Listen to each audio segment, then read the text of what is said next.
നമ്മുടെ രാജ്യം സമൃദ്ധമാകുന്നതുവരെ യുദ്ധത്തെക്കുറിച്ച് ചിന്തിക്കുന്നത് ഉചിതമല്ല. അത് കഴിഞ്ഞാൽ അമാന്തിക്കുന്നതും ഉചിതമല്ല. അതുവരെ നീ ജീവനോടെ ഉണ്ടെങ്കിലല്ലേ? സംഭരണിയല്ല, നിന്റെയൊക്കെ സമാധിയാണ് നിർമ്മിക്കേണ്ടത്. തണ്ണി മട്ടില്ല இந்த பூமியில புல்பூண்டு கொட அழிச்சு வரையங்க தேவகிரி മഹാദേവൻ. വിജയിക്കട്ടെ മഹാദേവരാജൻ. മഹാദേവന്റെ ആൾക്കാർ നമ്മുടെ ഇടയിലോ?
ജലം തടസ്സപ്പെടുത്തുമല്ലേ? നിങ്ങളുടെ ദേവഗിരി സൈന്യത്തിന്റെ രക്തം കൊണ്ട് തന്നെ ഞങ്ങളുടെ കാകതീയത്തിന്റെ വരൾച്ച അകറ്റുന്നതാണ്. 1000 മഹാദേവരാജന്മാർ വന്നാലും അവരെയെല്ലാം നേരിടാൻ ഞങ്ങളുടെ രുദ്രദേവ യുവരാജൻ ഒരാൾ മതി.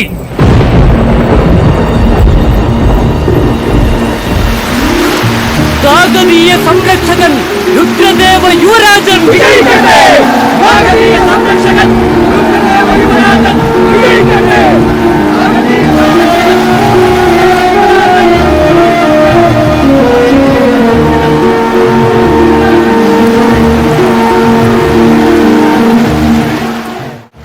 സഭാഷ് രുദ്രദേവ, നിന്നെ പോലുള്ള യോദ്ധാവിന് ഒരു യുദ്ധമൊന്നും മതിയാകില്ല.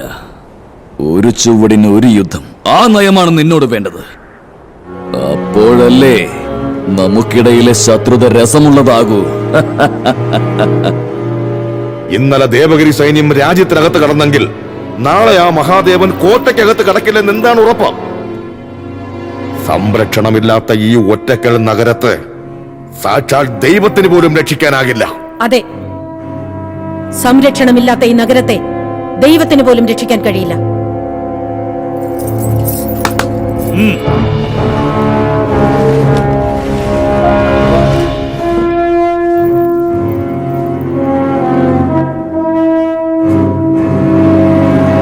എന്റെ പിതാവ് ഗണപതിദേവ ചക്രവർത്തി തിരുമനസ് കാകതീയ സാമ്രാജ്യത്തിന്റെ സംരക്ഷണത്തിനും സമൃദ്ധിക്കും വേണ്ടി വാർത്തെടുത്ത മനോഹര സ്വപ്നമാണ് ഈ 7 കോട്ട ചുമർ നിർമ്മാണം. പൂർത്തീകരിക്കാനാവാതെ മുടങ്ങിപ്പോയ കോട്ടയുടെ നിർമ്മാണം ഉടൻ ആരംഭിക്കുന്നതാണ്. പിതാവിനേക്കാൾ മികച്ച പുത്രനാണെന്ന് തെളിയിച്ചിരിക്കുന്നു. യോദ്ധാവിന് കവചവും രാജ്യത്തിന് കോട്ടയുമാണ് സുരക്ഷ. ചരിത്രത്തിൽ കുറിക്കപ്പെടേണ്ട ദൗത്യമാണിത്.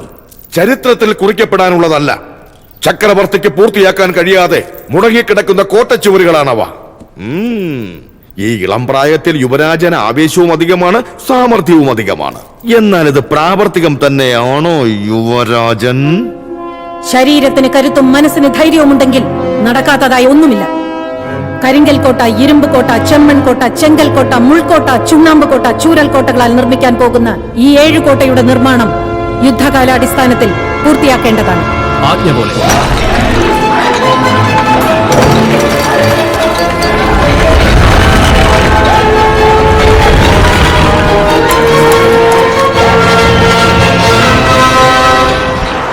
7 കോട്ടച്ചുമരുകൾ നിർമ്മിക്കാനുള്ള ധനശേഖരണാർത്ഥം സംഘടിപ്പിച്ചിട്ടുള്ള ഈ മഹോത്സവത്തിന് 2 പ്രത്യേകതകളുണ്ട്.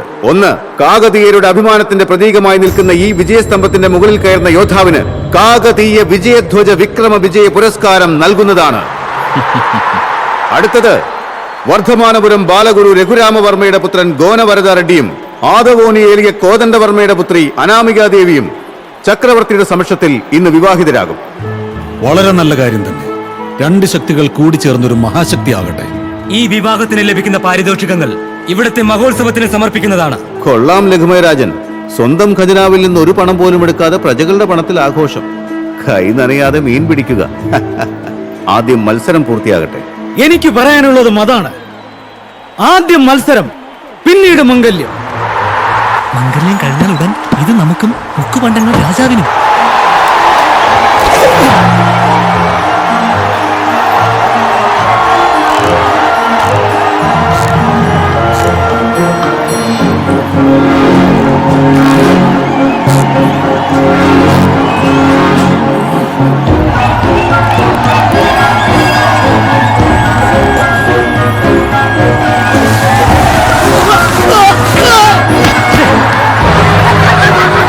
മകനെ വരദ, ആ ബിരുദം എപ്പോഴായാലും നിനക്ക് തന്നെ.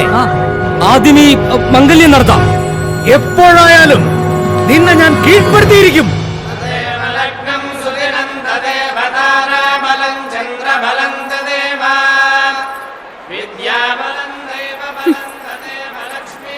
ഈ കാകതീയ സാമ്രാജ്യത്തിലെങ്ങും ഈ സ്തംഭത്തിൽ കയറാൻ കഴിവുള്ള ഒരു യോദ്ധാവും ഇല്ലേ?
അത്ഭുതം യോദ്ധാവേ, നിന്റെ സാഹസം അസാധ്യമായതാണ്. ആരാണ് നീ? നിന്റെ ഗോത്രനാമവും ദേശനാമവും വെളിപ്പെടുത്തി നമ്മുടെ രാജബിരുദം സ്വീകരിച്ചാലും. മറുപടി പറയാതിരിക്കുന്നത് രാജനിഷേധമാണ്. ജേതാവായതുകൊണ്ട് ഒരവസരം കൂടി നൽകുന്നു. പറയൂ, നീ ആരാണ്?